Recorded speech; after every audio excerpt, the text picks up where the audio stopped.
Senhores e senhoras, sejam bem-vindos ao Papo de Presidente, véspera de Natal, dia que eu estou completando, foi ontem, mas 20 anos,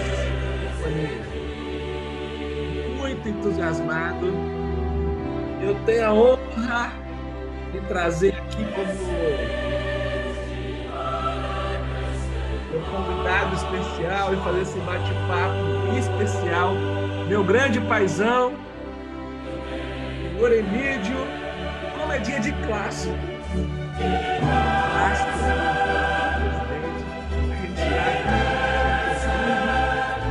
senhor Emídio, é só você apertar o botão do seu microfone, seja bem-vindo ao Papo de Presidente.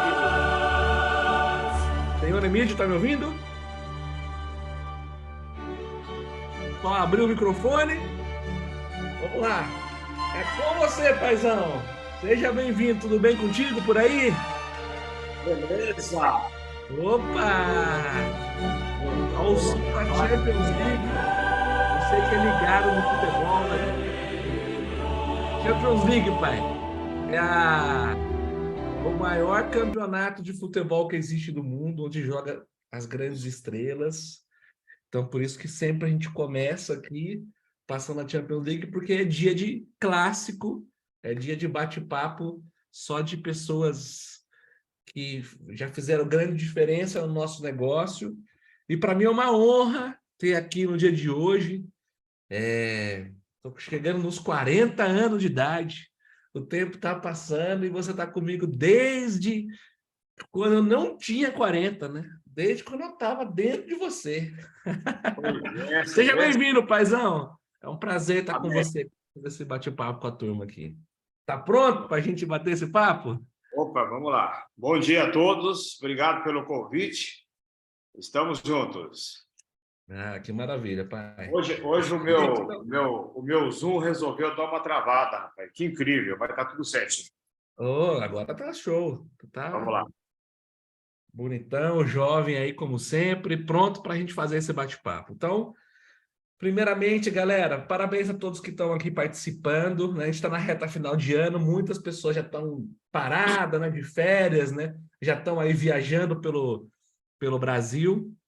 E a gente está aqui ainda nos últimos dias do ano, terminando aquilo que a gente planejou no início do ano.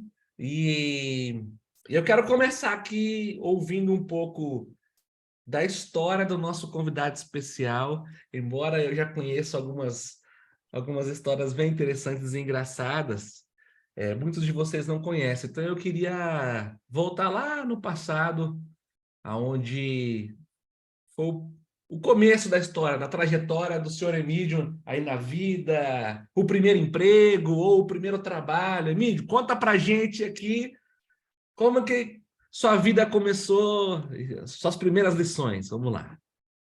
Bom, o primeiro trabalho foi muito fácil. O esquema de seleção lá, para entrar naquele trabalho, foi muito fácil. Meu pai precisava de muita gente para trabalhar na roça, na enxada, e eu era o mais velho. Eu era o único que aguentava pegar uma enxada. Então, vamos comigo, meu filho. E aí a gente começou Você a... passou na entrevista de emprego, tinha 10 vagas e um candidato, né? E você passou nas Exatamente. 10. Tinha muita vaga e um candidato. Então, na verdade, não sabia nem por que estava indo para lá. Mas isso é uma coisa que eu agradeço muito ao meu pai, porque ele não me deixou tempo de folga para ficar aprendendo coisas que não deveria, talvez, na época, eu precisaria brincar. Mas onde que a gente morava não tinha onde brincar, e não tinha com quem brincar. Então, não tinha outra coisa. Ali, para você ter uma ideia de onde eu morava, Marcelo, não sei se eu já comentei isso com você, mas para a gente ir para a cidade, fazer compra uma vez por mês, quando eu tinha dinheiro, era em cima de caminhão leiteiro, e sentado em cima das latas de leite. Não tinha banco para a gente sentar. Então, o cara levava leite, depois entregava as latas e vinha carregado de sacos. Sacos de açúcar, saco de arroz, essas coisas que trazia da cidade. Uma viagem no caminho que você conhece demorava 2, 3 horas e não dava mais que 30 quilômetros. Então, era assim, buracos naquelas estradas, era um negócio que parecia estrada de carro de boi mesmo, né? Então, era um negócio incrível. Então, não tinha com quem brincar.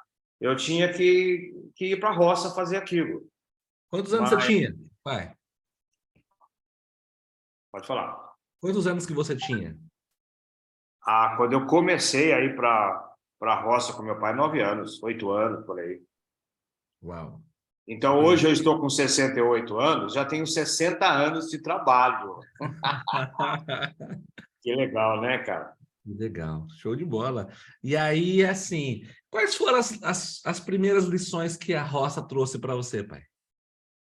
As primeiras lições que a roça teve é que a plantação, ela ensina muito, né? A multiplicação, principalmente dentro do nosso negócio, a multiplicação dos grãos me mostraram muito mais tarde que com um grão se fazia uma produção muito grande. Por exemplo, não sei se vocês sabem, um grão ele dá um pé de milho que tem 3 espigas e cada espiga tem em torno de 600 grãos. E na época tinha um tal de, não sei se aí na sala vai ter alguém que conhecia, mas um adubo chamado maná, e tinha uma propaganda que chamava Com Maná do Bando Dá. E quando você colocava maná no milho, por exemplo, ia até para 1.200 grãos. Ou Uau. seja, com um grão você plantava muito, muito disso aí. Agora você imagina no nosso negócio. Você chama uma pessoa e essa pessoa pode multiplicar para milhares. Então, a lei da multiplicação para mim sempre estava claro na minha cabeça. Eu nunca tive dúvida que eu só precisava achar um grão e colocar maná. E no nosso negócio, o que ficou claro para mim? Maná nada mais é que uma HOM, que um STS, que uma extravaganza, onde você levava, punha aquele adubo e se multiplicava, né? Então, isso para mim foi fácil de poder entender. Também eu entendi com a minha avó muito cedo. A minha avó, lá naquele lugar lá, ela tinha assim uma sabedoria incrível, né? Ela dava de comer para as galinhas dentro da cozinha dela. É impressionante. Ela pegava uma tigelinha, punha milho e balançava o milho e falava kit, kit, kit, kit, vinha aquele monte de galinhas, comia, a galinha saía, começava a próxima HOM, aí vinham os porcos. E ela falava assim, chup, chup, chup, vinham os porcos. E ela jogava as comidas no chão da cozinha. E aquilo ficava na minha cabeça, como que ela pode atrair essas pessoas só com essas palavras? Os animais na época, né? As pessoas Hein? não. Os animais, né?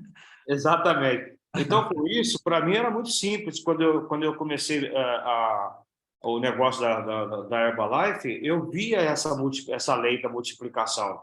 Então, nós precisávamos chamar, não que eu estou chamando as pessoas de galinha ou de porco, mas o processo era o mesmo, né? Então, eu não deixava nenhuma pessoa fora, do jeito que ela não deixava nenhuma galinha, nenhum porco, do jeito que o homem que cuida dos carneiros lá não deixa nenhum pouco para trás, ele vai sempre buscar aquele. Eu tive muito essa coisa assim no meu negócio, de estar, você sabe disso, de estar insistindo com as pessoas, mesmo quando ela está no último estágio da coisa, eu estou lá junto com ela, até a hora que ela não quer mais, trocou de ideia, mudou de assunto, mudou do que ela quer fazer, mas eu não desisto isso porque faz parte da minha vida não deixar ninguém para trás. Legal. Top demais. Top demais. Então, voltando lá atrás, assim, né? Daqui a pouco nós vamos falar do nosso negócio e das lições aqui que pode ajudar no negócio de cada um. Você, depois que trabalhou na roça, qual que foi quando foi a virada de chave, né? Seu pai veio para a cidade e essa decisão, como é que foi que aconteceu isso? E aí, como foram as primeiras atividades que vocês tiveram e lições que vocês receberam lá? Marcel, a minha concepção, muitas pessoas já me fizeram pergunta parecida, falaram para mim, quando que virou, quando que é que eu pensei, quando que eu criei essa vontade de ser um presidente e nunca desisti e sempre ia em busca disso. Eu falava que isso começava lá na roça, lá na enxada, lá junto com meu pai, quando ele exigia que eu fosse muito atento àquilo que eu estava fazendo. Me lembro uma vez que a gente estava plantando milho e meu pai falou assim, nós temos que plantar esse monte de milho aqui para depois ir para casa. Naquele tempo eu já tinha, embora ter muito pouco, mas já tínhamos mudado da roça tão isolado para uma cidade chamada Passa Quatro no sul de Minas. E ali já era próximo de uma cidade. Então ali tinha os coleguinhas na rua. Nessa época acho que eu tinha uns 10 anos por aí, vai. E ali eu falei assim, eu vou plantar, vamos acabar tudo isso aqui para a gente ir embora, num sábado à tarde. E a gente fazia o buraco e jogava 3 grãos de um lado, 3 grãos do outro, mas o Emílio, esperto, encheu aquela tigelinha e despejava dentro do buraco, para acabar logo. E quando acabou, aí meu pai falou assim, vamos lá para a gente ver como que ficou a roça. E eu cheguei lá, aquele milho parecia grama, de tanto que nasceu amontoado um no outro. E ali meu pai fez a primeira correção. Ele me bateu muito, muito. Foi uma vez assim que meu pai me bateu muito. Ele pegava a minha cabeça e passava meu nariz na cova do milho, falando, você precisa aprender. Você precisa aprender que a vida não é só brinquedo. Você precisa entender. Mas com 10 anos, já, né, não tinha ideia para isso, né? Então, ou seja, entre aspas, a sabedoria e a ignorância do meu pai nesse sentido me ajudou muito. Então, eu criei muita responsabilidade já desde muito pequeno. Então, quando você fala, mas foi agora que saiu o presidente, não.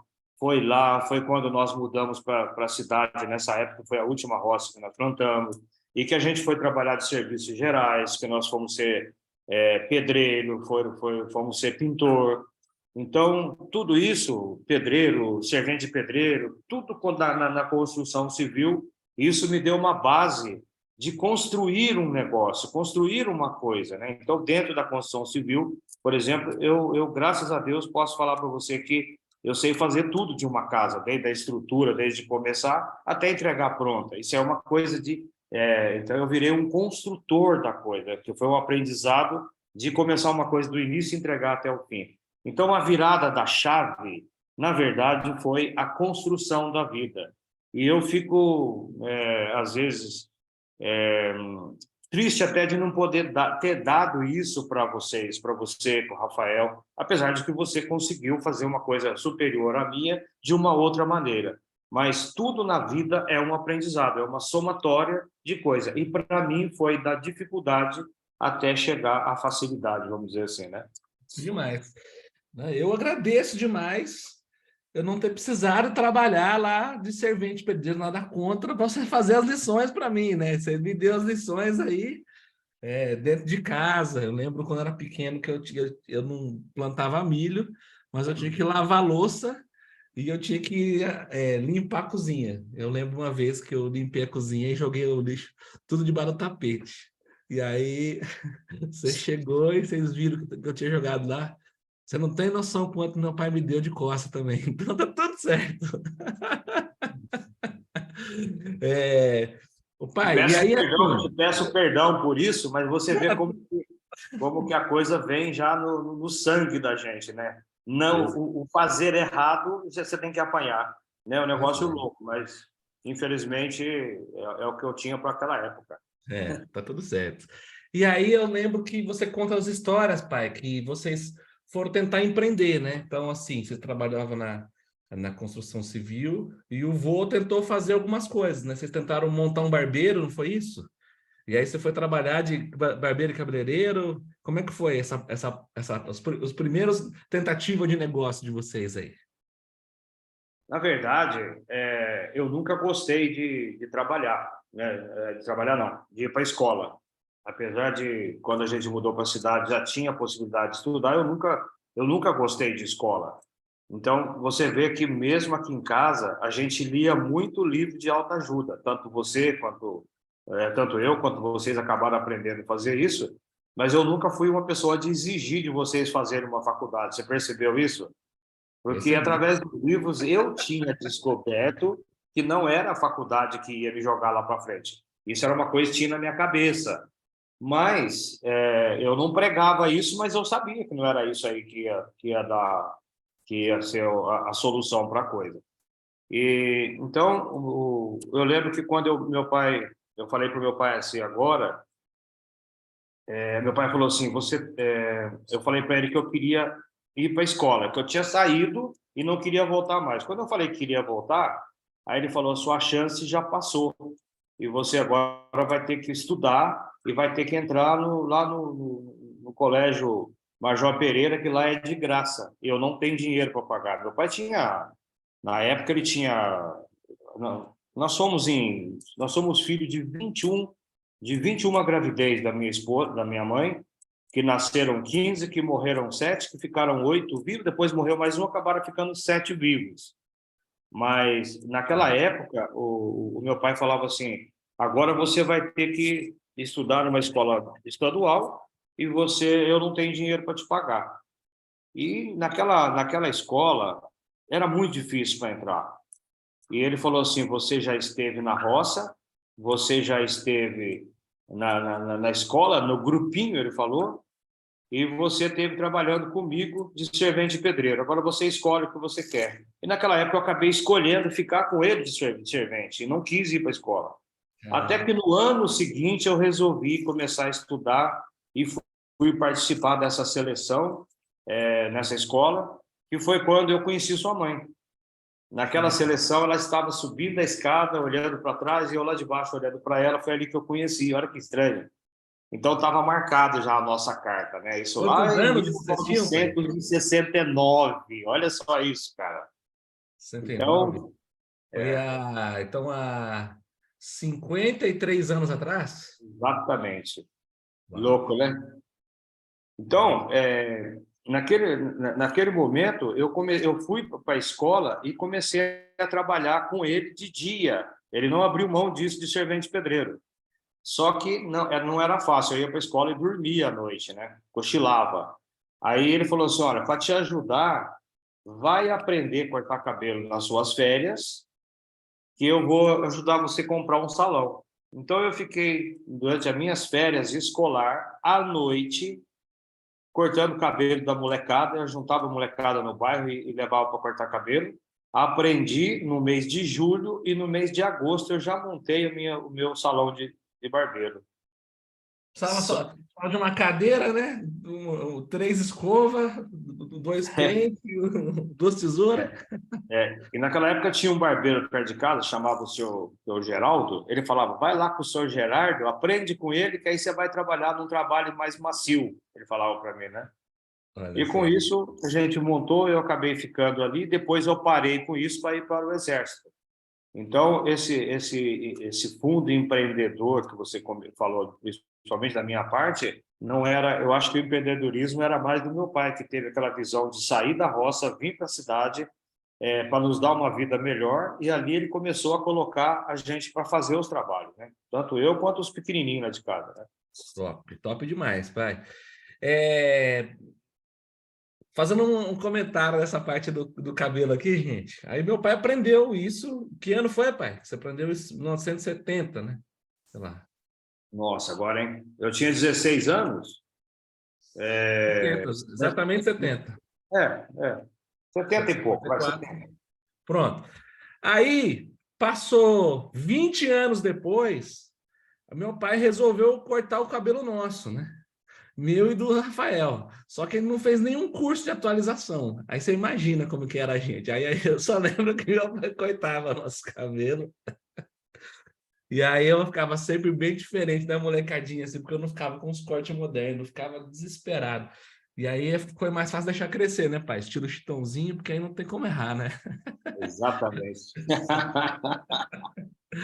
Maravilha. E aí, assim, eu lembro, você foi Ah, como é que foi essa experiência aí do primeiro negócio? Foi para captar cliente? Já deu certo de cara? Nós nunca conversamos sobre isso, né? Engraçado. É. Na a gente não deu, mas você não continuou. Eu abri numa avenida, do nada, louco, né? Sem noção, né? Abriu a porta e já coloquei lá, Salão Emídio. E quem é o Emílio? Ninguém conhecia nada, eu ficava igual um EBS que o cara não faz convite, né? E ali não vinha ninguém. Então tinha dia de eu abrir de manhã e fechar à noite e não ter cortado nenhum cabelo, né? Mas com o passar dos tempos, eu fiquei 2 anos com esse salão. Com o passar dos tempos, eu consegui uma pequena clientela e aquilo ali era na mesma rua onde que morava a sua mãe, minha esposa hoje, né? E ficava mais ou menos a uns 300 metros da casa dela. Então, chegava no sábado, eu fechava o salão 10 horas da noite. O povo deixava para cortar cabelo tudo final de semana, né? E ali eu olhava lá no portão, os meus cunhados estavam saindo para passear com as minhas cunhadas, e eu sabendo que a sua mãe estava em casa sozinha e eu estava trabalhando. E não tinha o que fazer, não tinha como mudar, porque era o horário meu de trabalho, né? Então, muitas vezes na vida a gente acha que a gente está sendo penalizado nos dias de hoje, mas lá no passado não era diferente. Então, eu fiquei com esse salão, como eu tinha. Aliás, eu abri esse salão, gente, eu tinha 16 anos. Então, eu era menor. E aí, logo aos 18 anos, eu fui para o Exército, aí eu tive que vender. E quando eu voltei, aí eu já não fui ser barbeiro mais, eu fui trabalhar de outra coisa. Senhor Emílio, deixa eu aproveitar isso que você contou, que isso é muito importante, né? O jogo da sua profissão, ou seja, o jogo do salão, né? Todo mundo está aqui, frequenta algum salão, sabe que de final de semana e à noite são os maiores movimentos. Então, na verdade, aquele negócio que a gente entra às 8 para sair 6 da tarde, descansa de sábado e domingo, foi uma diretriz imposta aí pela sociedade para uma atividade convencional, onde as pessoas se adaptam a isso para trabalhar num emprego tradicional. Mas quando a gente, assim como você falou, né, teve o seu primeiro negócio, não tinha muita escolha, porque o movimento era de sábado. Então, aquele paradigma que a gente tem, né? Paradigma é uma verdade que foi apresentada para você na sua vida e aquilo virou como padrão, né? Que a gente começa a trabalhar às 8, vai até 5, 6 da tarde, depois à noite janta com a família, ou de final de semana está com a família. Na verdade, esse conceito ele existe para uma profissão comum dentro de uma empresa para ter algum tipo de regulamento. Mas quando a gente fala de negócio próprio, eu preciso entender no meu negócio, né? E às vezes trabalhar de sábado faz uma grande diferença, às vezes trabalhar de domingo faz uma grande diferença, respeitando todos os valores pessoais, tendo equilíbrio. A questão do dia, ela é bem interessante, né?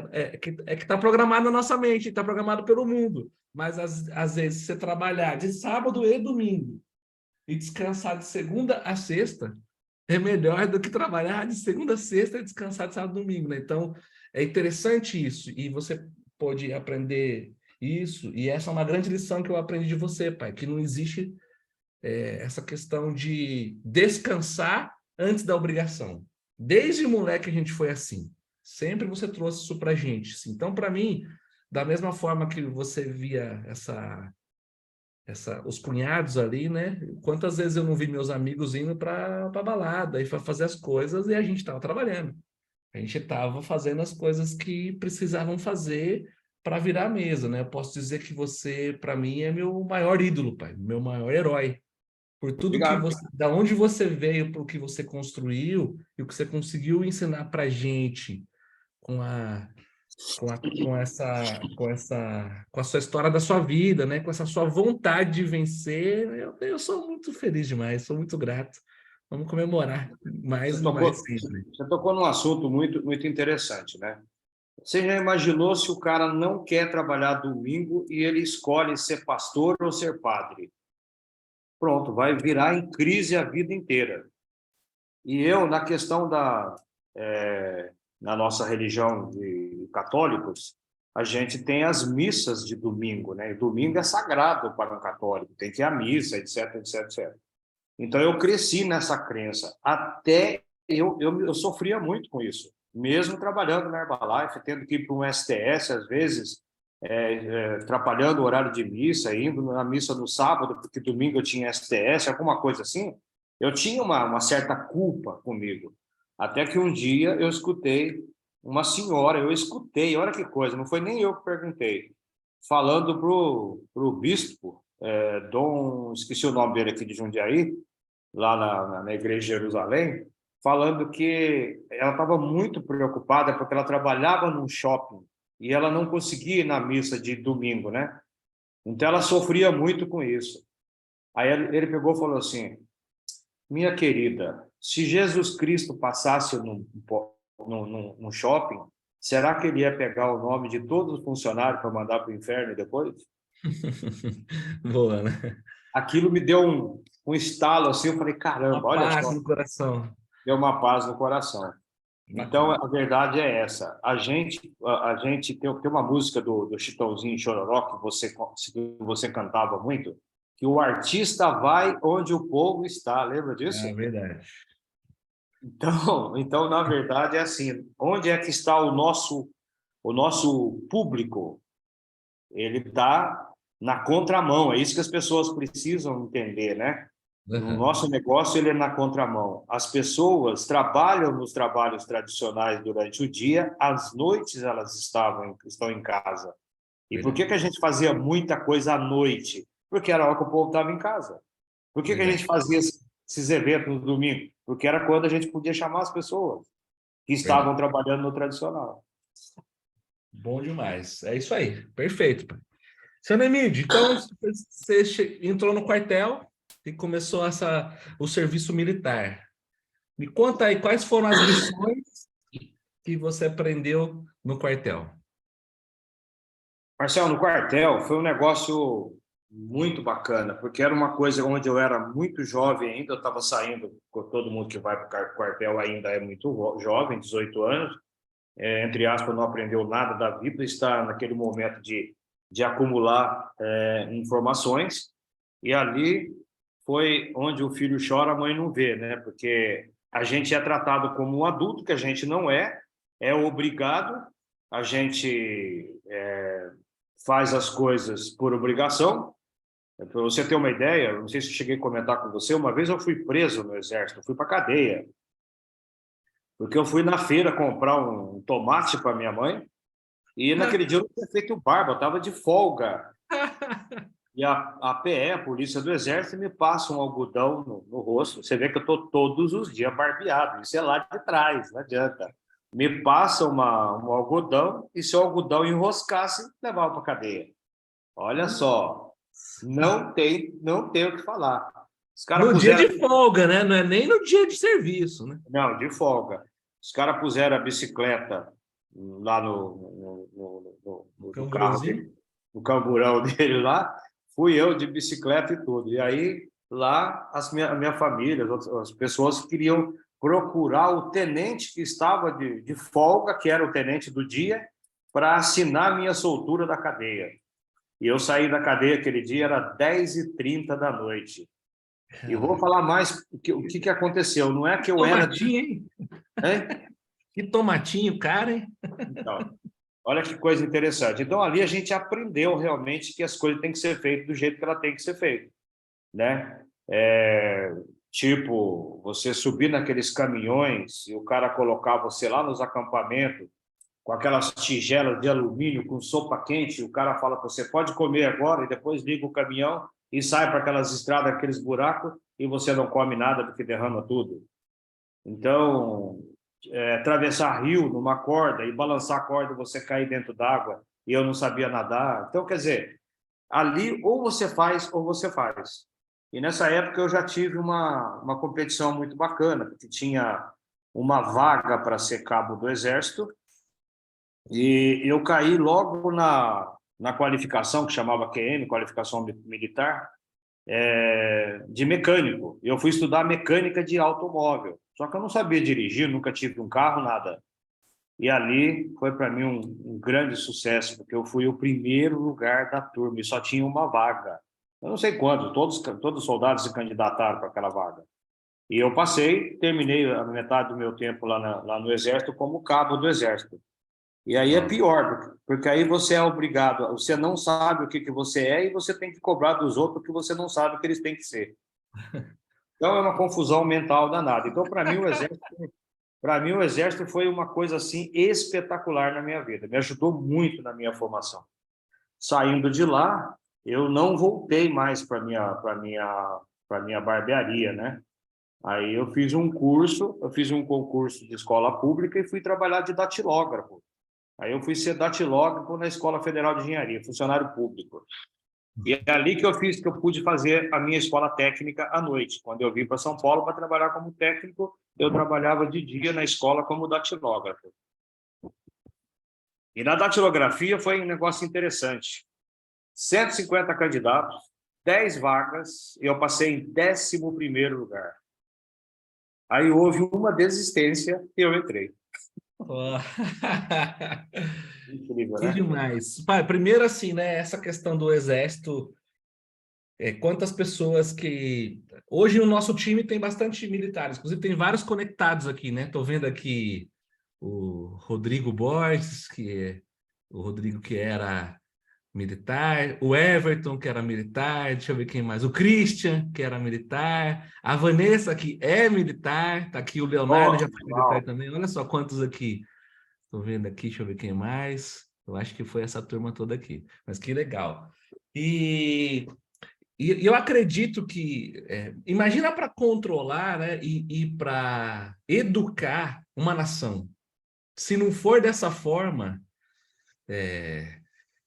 o Rodrigo está dizendo que ele foi o antigo cabo, Alisson. Aqui, ó. E a Vanessa falou que até hoje a definição de cabo é essa. Boa. Mas você imagina para você educar um monte de jovens, né? A gente, todo mundo aqui, tem alguns que ainda são novinhos, estão assistindo a gente aqui, a maioria já tem mais idade. Mas a gente na adolescência, né, na juventude, a gente tem muito menos responsabilidade do que depois da fase de adulto, né? Então, se não for com esse nível de rigorosidade, assim, né, para poder trazer essas lições, você não controla mais a molecada depois e você vai, né, não vai conseguir atingir os objetivos que tem aí o exército. Mas assim, algumas coisas bem interessantes, pai, que eu te vi e talvez isso começou na roça, mas o exército muito mais. Eu sempre nunca te vi atrasar para as coisas, sempre estava pronto. Eu nunca te vi sem estar com o cabelinho arrumado, sem estar com a barba feita. Ou seja, sempre, ô, gente, vocês conhecem o Semid, sempre cabelinho na régua e tá ali e sempre engomadinho assim, né? Mas isso faz parte de uma criação. E isso, com certeza, para abrir portas, né, por aí dentro do dia a dia, né? Durante muito tempo isso foi fundamental. O nosso negócio, isso fez toda a diferença, né? Ter essa pontualidade, ter toda essa organização e tudo mais. Depois que você saiu do exército, então, pai, você foi estudar a escola técnica, né? Pelo que eu entendi. E, e como é que vocês vieram para São Paulo? Por que eu sou de Jundiaí e eu não sou de Minas? Na verdade, ali eu tive que fazer essa escola técnica. Aí eu trabalhava como funcionário público e estudava à noite, né, na escola técnica de elétrica. E naquela época E entregava pão de manhã, né? isso foi antes de ser barbeiro, Foi né? antes. Ah, Eu tá. trabalhava em padaria, eu levantava às 4 da manhã para poder fazer as entregas às 5 da manhã. Entrega de bicicleta com aquele cestão lá na frente. Aí tem as histórias das molecadas que eu acabava abusando e caía da bicicleta com pão e tudo. Era uma festa, cara. Era uma festa. Era tudo sendo. Mas a questão da escola técnica foi um negócio assim até de... Uma vez eu fui perguntar para o meu cunhado, que já morreu, que você já sabe quem que é, e ele era um cara, era boizinho na época, né? E eu, um cara que, puxa vida, eu não tinha dinheiro para comprar nada, né? Nada. Todo o meu trabalho, todo o meu, que eu, na minha formação, eu não tinha dinheiro, a nossa família não tinha dinheiro. Meu pai ganhava um salário mínimo. E para poder fazer a minha escola, escola técnica, uma vez alguém eu fui perguntar para esse cunhado como que eu poderia fazer para entrar naquela escola. Ele falou assim: gente pobre não estuda lá. Aquilo lá não é para você. Você tem que achar outra coisa. Você não vai conseguir pagar aquilo. Porque ele sabia da minha condição. E realmente eu não ia conseguir pagar. Mas eu tive uma luz que me falou assim: faça uma carta para o deputado Euclides Pereira Sintra, ele vai pagar a sua escola. E eu fiz uma carta para o cara, meu, você não faz ideia. Se torcesse, ia sair sangue da carta. Eu falava que eu queria estudar, que meu pai ganhava um salário mínimo, parará, parará, parará, parará. E o cara pagou a minha escola técnica, para você ter uma ideia. Eu estudei pelo pagamento de um deputado que eu nunca vi na vida. Por isso que ainda a política tem alguém que consegue fazer. E depois eu fiz para minha irmã, para Jerusa, né? Eu fiz a mesma carta para o mesmo cara e ele também pagou a faculdade dela. Que Olha que legal. interessante, gente. E sabe o que ele falou para mim? Que eles têm uma verba que, se ninguém pede, eles usam para outra coisa. Mas ele tem uma verba destinada para a escola, para as pessoas que não têm. Olha que coisa louca. Principalmente nessa época, né, que não tinha tantas leis como é hoje. Hoje talvez já tenha. Pode ser. E aí, procurando, uma vez eu fui lá no mercado municipal, perguntando para o outro cara riquinho também lá, como é que eu conseguiria fazer para conseguir uma vaga em São Paulo. Ele pegou e falou assim: isso não é para qualquer um. Você não ia conseguir vir para São Paulo do nada e arrumar um bom emprego. Então, quer dizer, todo mundo nessa hora joga você para baixo, né? É tudo, né? E aí eu procurei um professor da escola de engenharia lá, e esse cara onde eu já trabalhava, né, lá, e esse cara me trouxe para São Paulo para fazer um teste na Siemens. E ali eu fiz o teste e comecei a trabalhar na Siemens como técnico, né? Ali me mandaram para Itaipu, fui ajudar na construção de Itaipu. E então foi a razão pela qual você está me perguntando por que você está aqui, é justamente por isso, porque eu vim trabalhar e eu escolhi Jundiaí para morar por ser uma cidade menor, para ficar mais tranquilo, para sua mãe ficar sozinha, porque eu ia viajar o tempo todo. Então essa é a razão de morar em Jundiaí. Não fui para São Paulo porque eu achava que lá era muito aglomerado para deixar sua mãe sozinha lá. Essa que é a realidade. Show de bola. E quantos anos de Siemens, pai? Na Siemens eu completei 20 anos e 2 semanas. Eu era gerente, ganhava um bom salário, mas como você sabe, eu não consegui pagar a escola particular para vocês. Tive que tirar vocês da escola particular, colocar na escola pública porque o dinheiro não dava. Olha que louco, né? Apesar de que foi uma empresa espetacular na minha vida, eu devo grande parte das coisas que a gente tem à Siemens, porque a Siemens me ajudou muito, me proporcionou fazer um curso na Alemanha de 3 meses, todas essas coisas. Olha que interessante o que as pessoas não conseguem enxergar. Quando você não fatura para a empresa 6 vezes o que você ganha, você vai ser demitido. Não tem como. Eu já fui empresário, não tem jeito. Empresário com funcionário, se o cara não fatura, não tem como você pagar os impostos, pagar as despesas. Então, o cara vai te mandar embora. E naquele momento que eu estava ali, eles me deram, eu chamo de um pacote babaca, né? Eu ganhava já o salário mais alto do setor, embora não desse para pagar as minhas despesas. E aí me mandaram para a Alemanha para aprender um curso, para fazer uma técnica que nunca veio para o Brasil, não serviu para nada, serviu para poder massagear o meu ego. Eu descobri isso. E eu assinei um contrato que eu não li aquelas letrinhas pequenininhas, que eu não podia pedir demissão por 3 anos. Eu tinha que prestar serviço para a Siemens para pagar o meu curso na Alemanha. Olha. E aí eles me seguraram mais 3 anos lá. Vencendo os 3 anos, eu comecei a olhar quanto que o meu chefe ganhava e o quanto ele trabalhava. E eu pensei, isso aqui não vai dar certo. Eu tinha 48 anos. E aí foi exatamente quando eu cheguei à conclusão que eu tinha que ter um plano B. E esse plano B, ele bateu na minha porta por várias maneiras, por várias maneiras. E eu sempre falando não, não, não. Por isso que fica a primeira dica: nunca desista de convidar uma pessoa, nunca desista de tentar mostrar para ela. E aí foi que veio a ideia de sair da Siemens e eu montei uma empresa de manutenção para fazer a mesma coisa que eu fazia. E aí foi muito bacana, que eu peguei os contratos, agora com as pessoas com mais idade e experiência aí que tá no grupo, que está aí na videoconferência, vai entender isso. O que que acontece? A gente vai fazer um trabalho para uma empresa como terceiro. O que que a empresa pensa? A empresa pensa assim: se você saiu, você está marginalizado, então eu posso judiar de você. Então eu arrumei vários chefes, e os meus chefes eram Petrobras, a Bosch, Pirelli, Basf, muitas, Metrô, Telefônica, esses que eram os meus clientes. E os caras não são pior que patrões.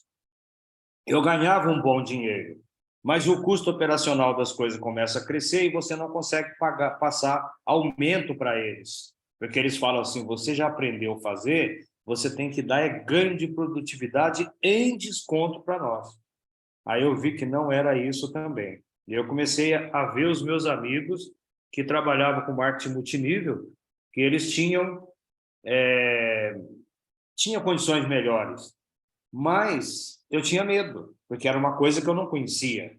Então, eu fiquei 6 anos sendo convidado. 6 anos. Até Pai, que deixa eu só fazer um parênteses aqui dessa história antes de você entrar nisso aí. Primeiro, assim, né? Parabéns pela coragem de ter saído da Siemens. Eu lembro do dia dessa decisão. Você sentou com a gente na mesa para contar que as coisas iam mudar, que a gente ia ter que economizar o que a gente já não tinha. Eu lembro que você começou num quartinho no fundo de casa, não foi um grande prédio, não foi numa grande estrutura. Você começou como dava. Aí, logo em seguida, você alugou o quartinho na casa do vizinho, né? 5 casas para baixo, assim. E aí vocês começaram ali, e daqui a pouco vocês começaram a ter cliente, ter cliente, ter cliente, ter cliente, daqui a pouco vocês construíram o prédio da empresa. Então, assim, vocês fizeram um trabalho, eu lembro disso, eu tinha muito orgulho quando eu via isso. Nossa, meu pai está construindo um prédio, porque da onde a gente, né, da onde a gente via a nossa realidade do dia a dia, as coisas estavam mudando bastante. Então, nesse momento, por mais que você tá falando esse fim da história aí, que você já estava avaliando empresarialmente, mas assim, foi um grande sucesso que você teve dentro desse negócio. Lembro também quando você entrou na primeira empresa de marketing de rede, e foi juntamente, né, com essa empresa que você estava abrindo aí, ou um pouquinho antes, né, que você fazia todos os dias reuniões, você ficava me enchendo o saco para indicar pai de amigo para você fazer a apresentação do plano de marketing, que era uma outra empresa, não era a Herbalife, né? Uma outra empresa que já nem existe mais assim, no Brasil, assim, com foco. E eu lembro que você todo dia pegava sua pastinha e trabalhava de dia e à noite ia com a pastinha fazer as apresentações. E eu me lembro, pai, que você me levava nas apresentações nas HUMs, né, nos eventos que tinha. E era bem interessante, gente, porque era assim, uma vez por semana tinha um encontro onde você podia levar convidados, mas antes desse encontro tinha um treinamento de desenvolvimento pessoal.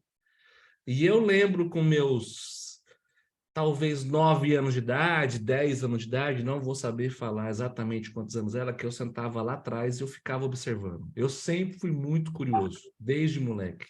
E eu ouvia as histórias, eu ouvia como eles contavam as coisas, né? Então, já trazendo aqui para o nosso negócio, pai, quando eu entro na Herbalife, né, que por insistência sua, nós vamos entrar nesse assunto aqui para a gente ir na reta final aqui do bate-papo, na verdade, a minha bagagem de marketing de rede já era grande. Não era para mim uma novidade, porque eu via você toda semana tendo um ritmo de trabalho que era apresentar para pessoas um produto diferente que podia ajudar na vida dela e convidar essa pessoa para ser um representante desse produto, para ir nas casas. Essa era a sua rotina. E quando eu via nos treinamentos lá as histórias, eles contando sobre disciplina, sobre foco, sobre desenvolvimento pessoal, esses princípios, desde a minha infância, me ajudaram, não só na música, mas dentro do nosso negócio, principalmente nessa fase, né? Então, essa fase foi muito importante. Aí eu lembro que logo em seguida a mãe conheceu, né, os produtos da Herbalife, começou a usar. Você ainda estava nessa empresa, teve treta. Você era de uma empresa, a mãe estava usando o produto da outra empresa e ela decidiu começar a fazer o negócio Herbalife. Isso foi em 97 ou 98? Foi em 96. 96. 96 começou a fazer o negócio. E olha só que interessante, gente. Para você que está aqui agora, meu pai tem falado aí sobre essa questão de não desistir das pessoas, né? Porque naquele momento meu pai decidiu fazer o negócio junto com minha mãe, né? Na verdade, ela foi a grande, quem puxou a corda, assim, se não fosse ela, talvez não estaríamos aqui contando essa história, fazendo esse bate-papo. E naquele momento, a empresa do meu pai começou a crescer muito. E você e a mãe acabou, por vários motivos, entre eles esse, desistindo do negócio. Ou seja, a nossa família é uma família que desistiu da Herbalife naquele momento. Não é interessante isso? Porque a gente nunca sabe. Eu sei que tem pessoas que estão assistindo a gente aqui agora, que pode ser que tenha pessoas do seu time que já não está mais aqui por algum momento da vida, mas essa pessoa não desistiu da vida ainda. E se ela mantém um relacionamento com você, pode ser que as coisas vão mudar. Porque de 96 para 2002, né? Então, 6 anos depois, as coisas mudaram, né, pai? As circunstâncias mudaram e naquele momento, 6 anos depois, a gente viu as pessoas que continuaram na Herbalife, você principalmente, né, que cresceram, a Carlota. A Carlota foi semana passada a nossa convidada e outras pessoas, então a gente viu que funcionava o modelo de negócio. E foi aí que, mesmo já mais bem sucedido nesse momento, não como uma alternativa de complemento de renda, e sim como um plano B, né? Então, por que uma pessoa viria fazer parte do nosso negócio? Às vezes é porque ela está precisando de uma oportunidade. Às vezes é porque ela já tem uma atividade, já tem uma boa renda, mas ela quer construir um plano B. Ela quer construir uma renda passiva, né? E foi aí que você veio e começou a insistentemente me convidar, né? Para a gente vir fazer parte. E eu lembro quando o dia que eu assinei o kit de cadastro, né? Foi ontem completou 20 anos, 21 de dezembro de 2002, aonde você trouxe o kit de cadastro de presente de Natal para mim. Até hoje eu tô traumatizado com aquele presente de Natal. Que graças a Deus você me deu. Eu lembro da sua insistência, pai, para eu entrar no negócio, assim, dessa maneira que você está falando de insistir, era todo dia, toda semana você me chamando. Foi 6 meses, você lembra? Você tem 6 meses antes de supervisão do que eu, porque você ficou insistindo até eu conseguir enxergar que existia ali uma grande oportunidade para a minha vida, né? Então eu agradeço você ser insistente como você sempre foi, porque se não fosse a sua insistência, eu não teria começado. E quem seria o Marcel hoje? Sem estudo, sem experiência profissional, na época debilitado fisicamente, depressivo. Quanto que eu valeria para o mercado, né? Onde eu estaria trabalhando, né? Quem que teria me empregado, né, naquele momento? Então, assim, você mudou completamente a minha vida. Você mudou a minha vida várias vezes. Primeiro, quando você me fez, né? Você já mudou. Mas quando você trouxe aqui eu para a Herbalife, realmente mudou completamente. E olha que interessante, Marcelo, você está falando de quadro depressivo e tudo mais, né? Mas você falou uma coisa muito certa, que eu ia voltar a tocar nesse assunto, até para falar dessa história. A sua mãe, ela foi uma pessoa muito insistente, né? Então, apesar de eu estar lá na minha empresa ganhando dinheiro, mas eu não tinha tempo para nada, e eu via que os nossos ganhos estavam caindo devido aos nossos clientes aproveitarem da gente, né? Então, quando eu falei de sair, ela falou assim, você sabe o que você tem que fazer. Eu falei, eu vou vender, vou parar e vou ficar com a Herbalife. E ela falou assim, olha, você tem criança pequena, nós temos nossas dívidas, nós temos tudo, você que tem que saber. Isso tanto para começar como para sair. E quando o médico, ela estava, só para vocês terem uma ideia, gente, a Gorete pesava, ela tem 1,66 m, ela pesava 93 quilos. Então ela perdeu 30 quilos, eu eliminei 12. E ali naquela época, ela estava depressiva, desnutrida e, e obesa, né? E o médico falou, olha, se você não... Aí falou para mim, me chamou no reservado e falou, pode procurar uma boa igreja para você rezar, porque você vai ficar viúvo, não tem o que fazer com ela. Mas isso, foram 3 médicos que falaram a mesma coisa. Então, mesmo assim, ela insistiu para fazer e não tinha mais condição, ela parou, ficou debilitada, foi para a cama e tal, e não tinha mais condição. Foi quando nós conhecemos um quarto médico naturalista que a ajudou com a medicina e colocou a gente no negócio, que é o Dr. Rony Pagotto, e dali para frente a gente continuou. Só que aí, eu mesmo assim, eu não quis fazer e ficamos usando. Mas só que chegou uma hora 6 anos depois que veio a vez do Marcel, quando travou tudo nele, as mãos, ele não podia tocar mais, aquelas coisas todas, e eu era o cara que ficava correndo para baixo e para cima com os equipamentos, para vender os shows, aquelas coisas todas. Então, Deus agiu na nossa vida lá com a Gorete, e depois, 6 anos mais tarde, ele falou assim, escuta, você não acordou ainda? E aí veio de novo a situação da gente poder... Eu não tinha para onde levar o Marcel, eu não podia digitar, não podia tocar teclado mais, com a garganta inflamada, que só inflamava, não tinha como cantar. Aí, ou você vai para o mercado multinível, que aí aceita gente de qualquer jeito, ou você tá enroscado. E aí foi quando a gente veio de cara para cá 6 anos depois.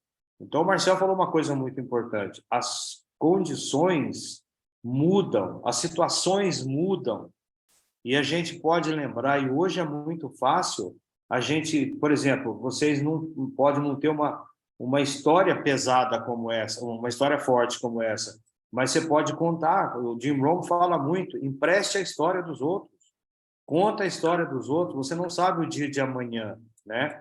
Então, eu agradeço muito tudo que aconteceu na nossa trajetória, justamente porque a gente tinha a situação, entre aspas, ruim, boa, que nos impulsionou, né?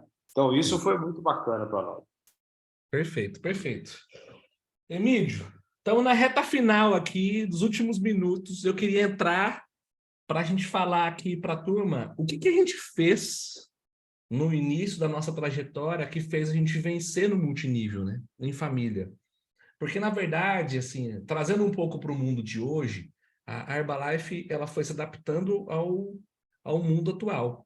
E a gente se tornou uma grande empresa de venda direta, mais do que de multinível.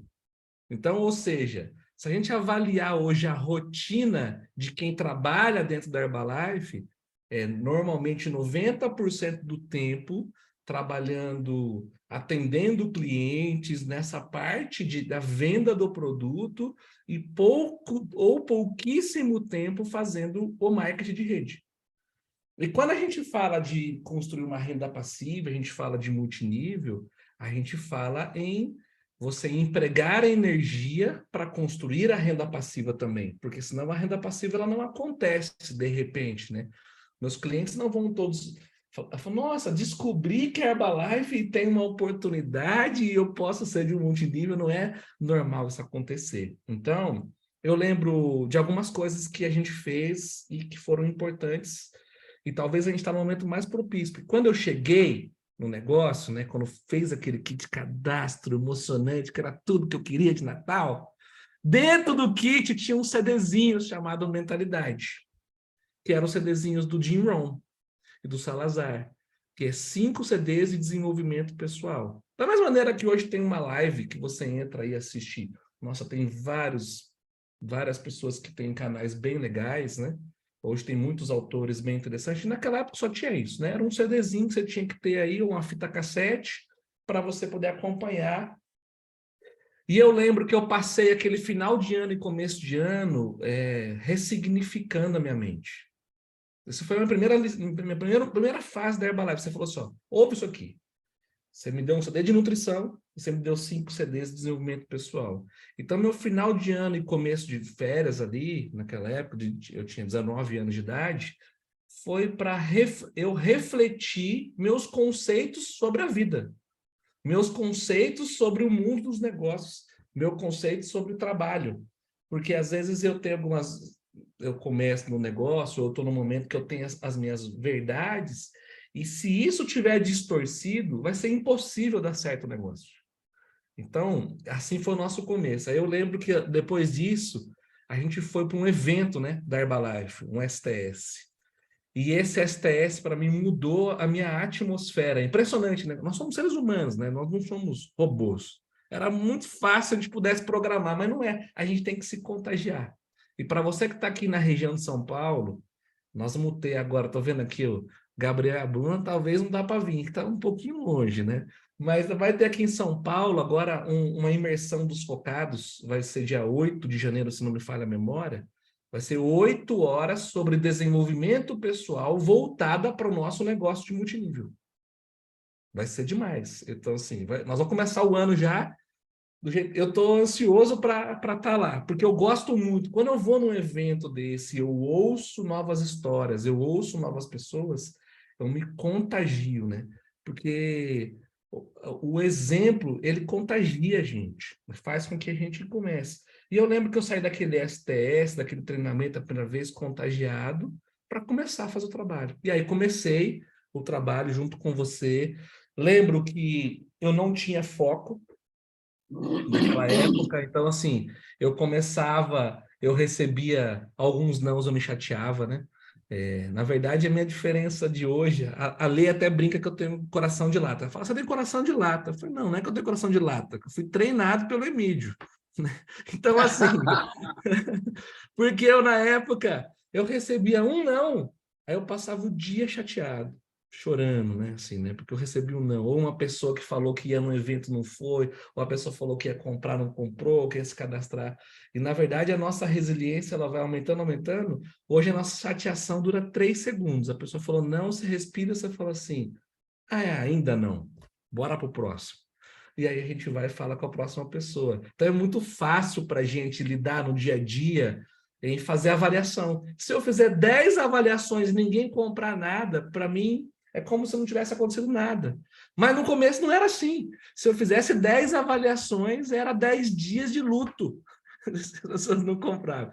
E a gente foi mudando, né? A gente foi se disciplinando a entender assim, eu tenho um produto espetacular, uma solução para a humanidade, as pessoas não conhecem exatamente o que existe por trás desse produto, por trás dessa filosofia, eu preciso arrumar uma maneira de que essa pessoa se conecte com esse produto, porque pode mudar, sim, a vida dela. E aí a gente vai tentando de diversas formas, né, pai? Então, assim, aí eu lembro, para a gente entrar aqui, a gente tem mais 5 minutos para a gente finalizar.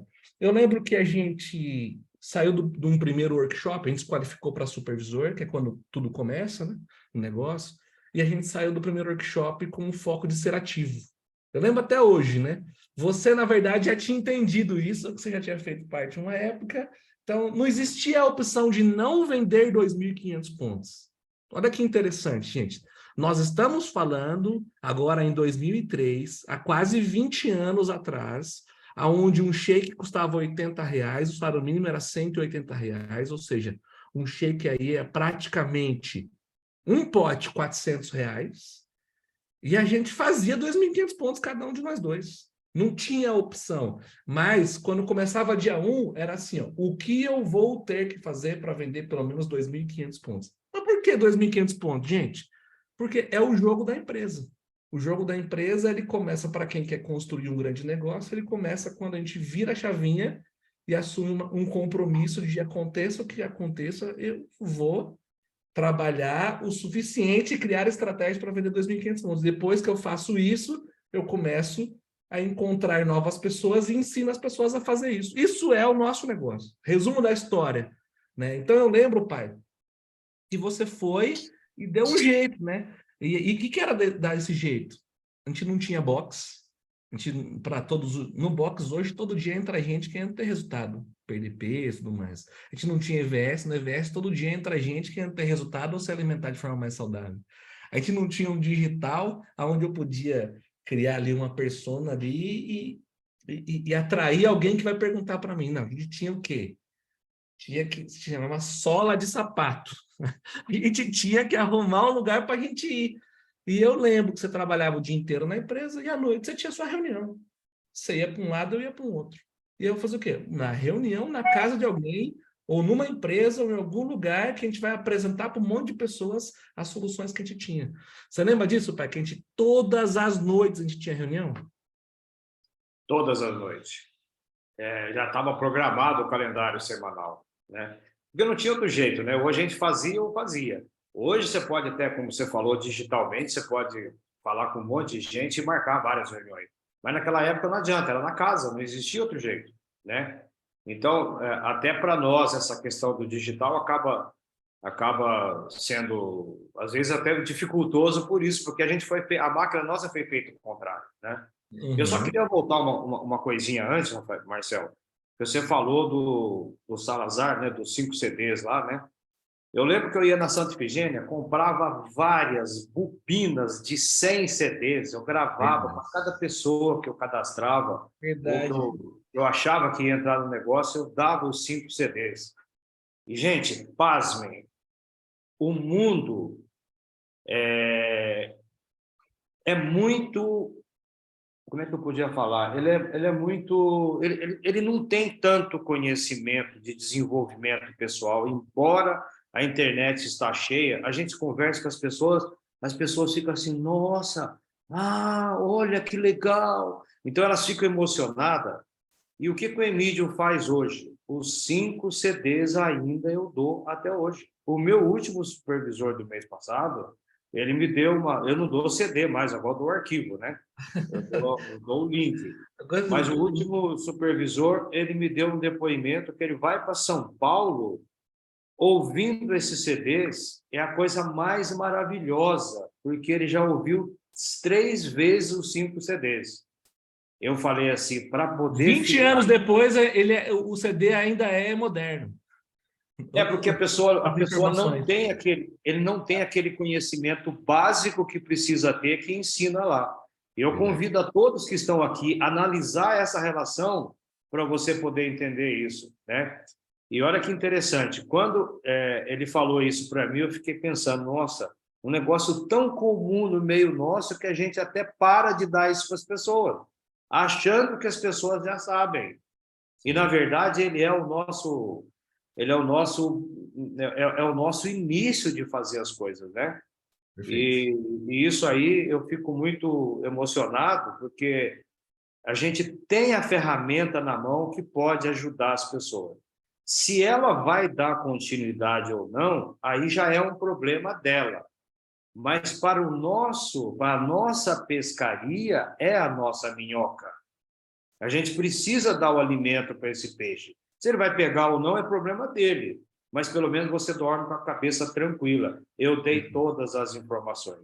Eu fico Perfeito. impressionado quando a pessoa vê o primeiro CD e fala que coisa maravilhosa. E isso foi gravado em 92. É. Foi gravado em 92 Não, e pelo assim, foi Salazar. gravado em 92, pai, de um treinamento que aconteceu antes de 92, né? Porque, na verdade, ele foi inspirado no treinamento do Jim Rohn, que é Challenge the Success, que é Desafio para o Sucesso. E aí o Salazar fez a tradução disso e gravou em 92. Então, ou seja, nós estamos falando de conceitos que mundialmente foram as bases de muitos treinadores de desenvolvimento pessoal, inclusive Anthony Robbins. Então não é qualquer CD, né? Nós estamos falando de uma joia rara, que nesse CD, inclusive, ele fala lá sobre as metas, né? A gente falou um pouco sobre metas aqui, e a gente está num momento propício para isso, na verdade. Semana que vem inteira eu tirei para planejar meu ano de 2023. Eu não vou ficar planejando o dia inteiro, né?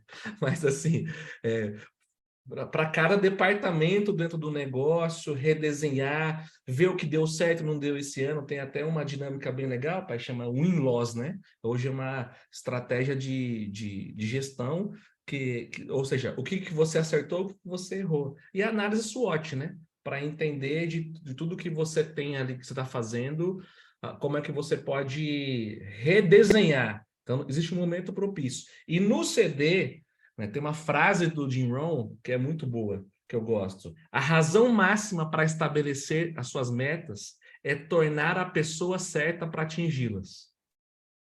Vamos pirar nessa frase, ó. A razão principal para você traçar uma meta na vida é que você vai ter que se tornar uma pessoa melhor, senão você não vai conseguir atingir essa meta. Porque essa meta você vai ter que mudar. Se eu ganho 5 mil e quero ganhar 10 mil, não vai ser com a disciplina de hoje. Não vai ser com as habilidades de hoje, porque senão você ganhava 10 mil.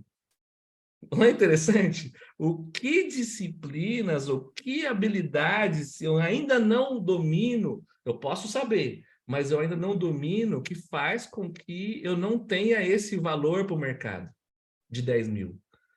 E pode ser 15 mil, e pode ser de 20, pode ser você que está assistindo agora aqui, quer ganhar 30 mil, pode ser você que está aqui agora, quer atingir o nível do plano de marketing. Como naquele momento, né, de vida, e aqui existe uma principal razão, pai, porque eu cresci muito rápido, nós crescemos no plano de marketing da Herbalife.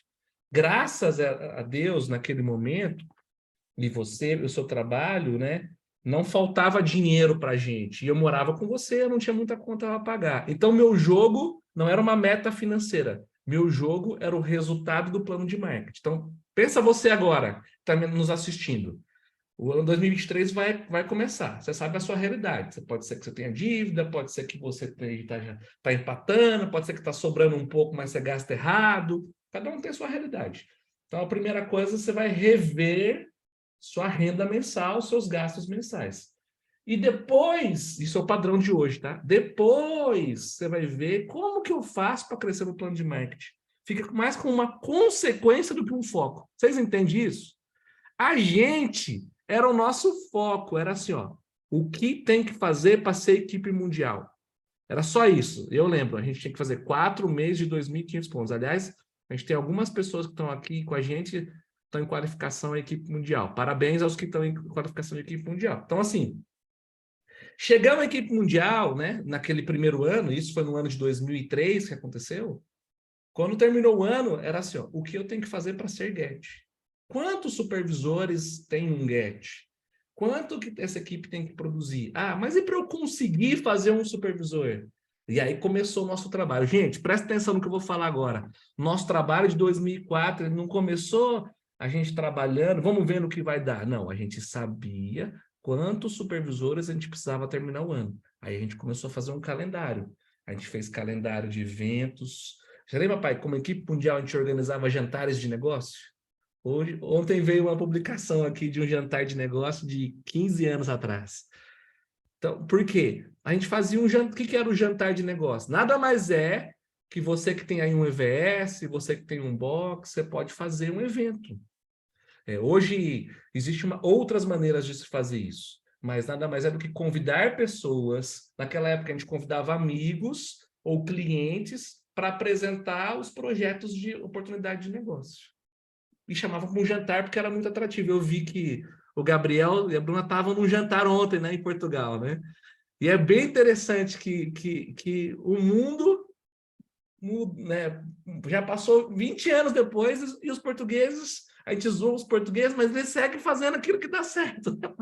Eles estavam lá fazendo jantar de negócios, que é uma coisa que a gente fazia há 19 anos atrás. Então, assim, eu lembro que a gente, como equipe mundial, a gente alugou equipamento, a gente fechou ali o restaurante. Eu não estou falando que todo mundo tem que fazer isso, mas a gente tinha uma visão de que grande parte do que a gente ganhava, se a gente não investisse na construção da nossa organização, aquilo não ia virar uma renda passiva, do nada. A gente não tinha medo de investir no multinível. Eu não estou falando você investir em produto, em estoque, que isso aí é básico. Quanto mais estoque você tem, mais motivação você tem para vender. Você não tem estoque, você não tem compromisso financeiro. Então, veja seu estoque aí para 2023, sobe esse estoque. Um estoque saudável é de 4 a 5 mil pontos, é o ideal, porque aí você fica doido sempre querendo vender muito. Mas eu estou falando em parte da sua renda investir em construir multinível, em fazer eventos, em fazer Tava essa semana, pai. Tô falando pra caramba, né? Eu bate-papo com você, eu desinvestei em falar aqui. Vai lá. Essa, essa semana eu fui visitar o Márcio Viana e a Natália, e eles estão fazendo um trabalho muito bom. Nos últimos 6 meses, eles abriram 11 novos espaços de vida saudável.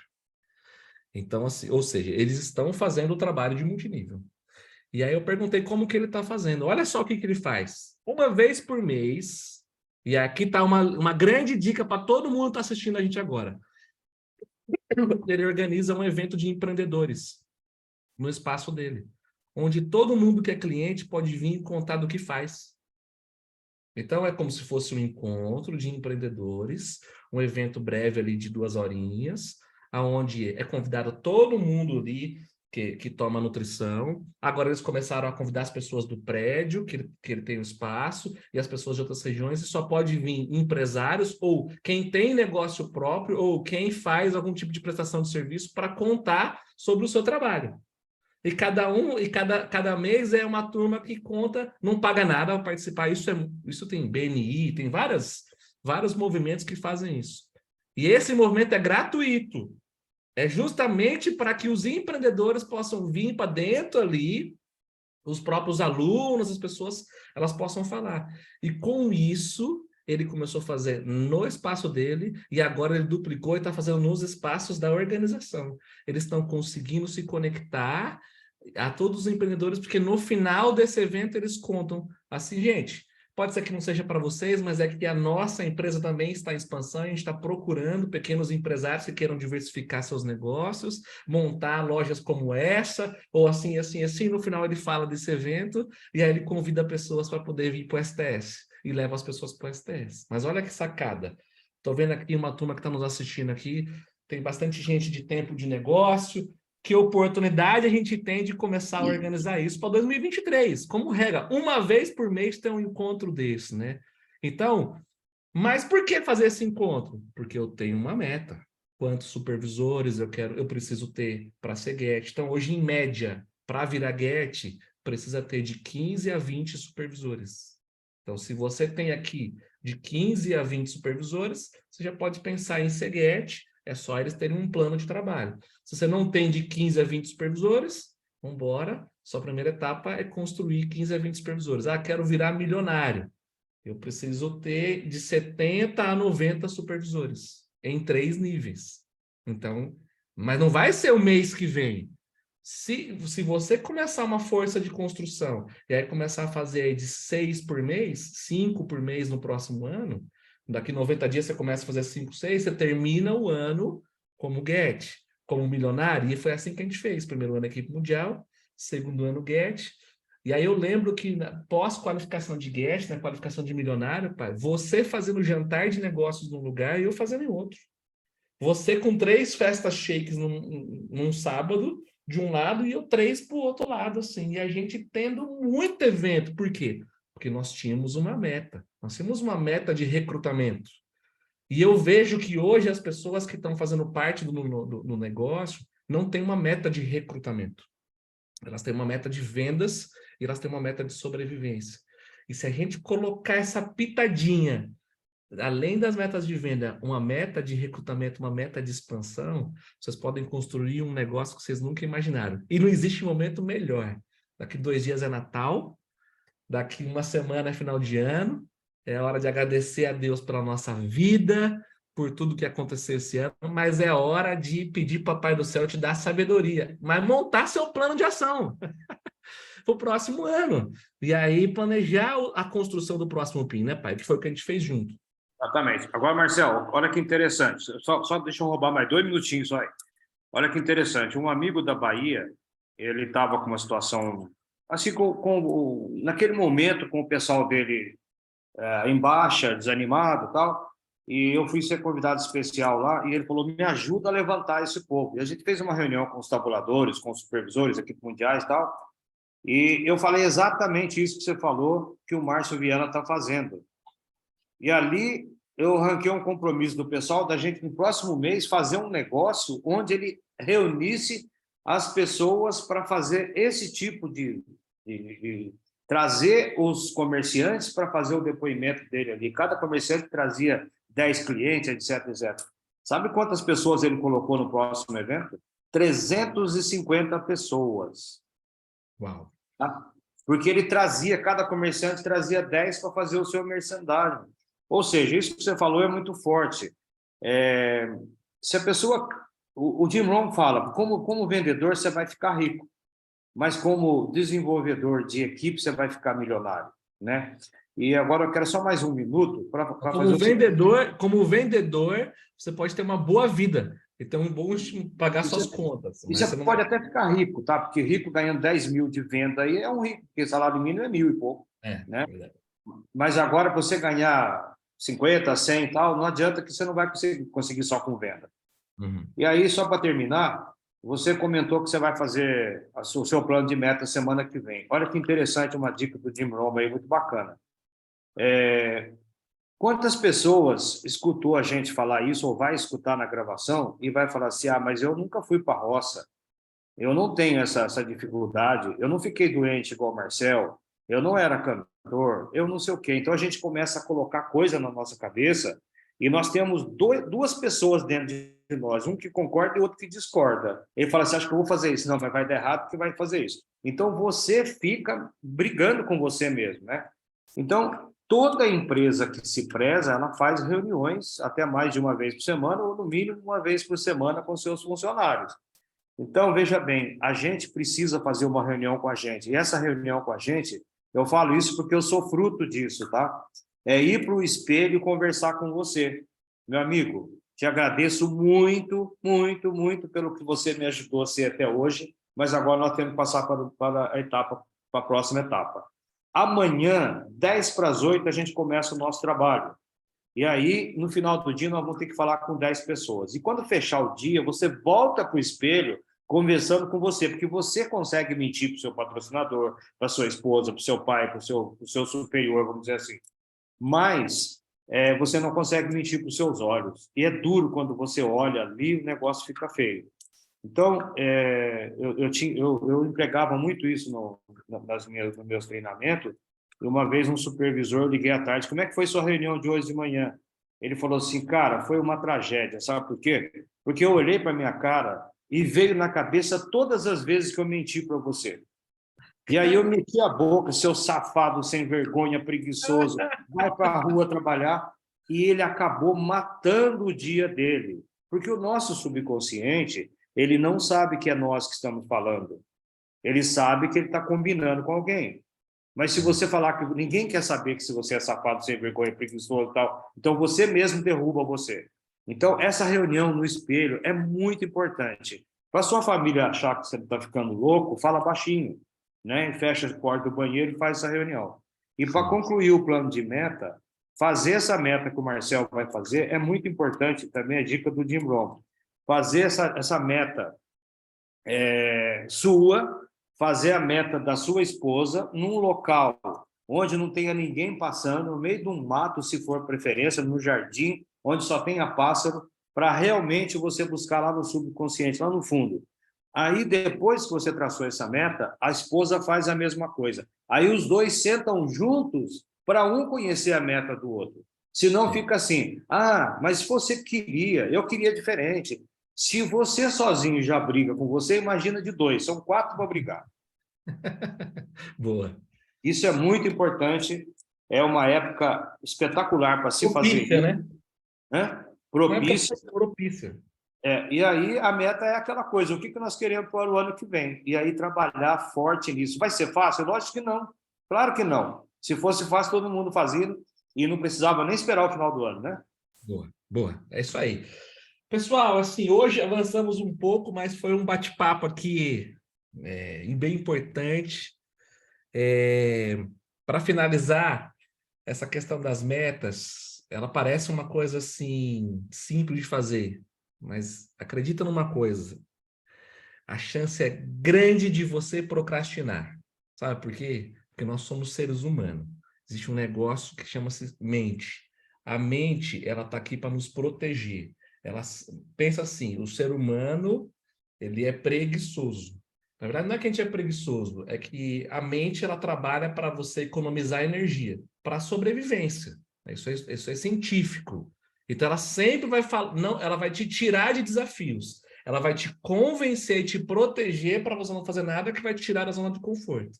Traçar a meta é sair da zona de conforto. Eu te convido, se nada fosse impossível, se você, que eu espero que tenha, né, tivesse uma fé num ser superior maior, num Deus que quer o melhor para você, que quer que você prospere, que você seja feliz, que você seja realizado.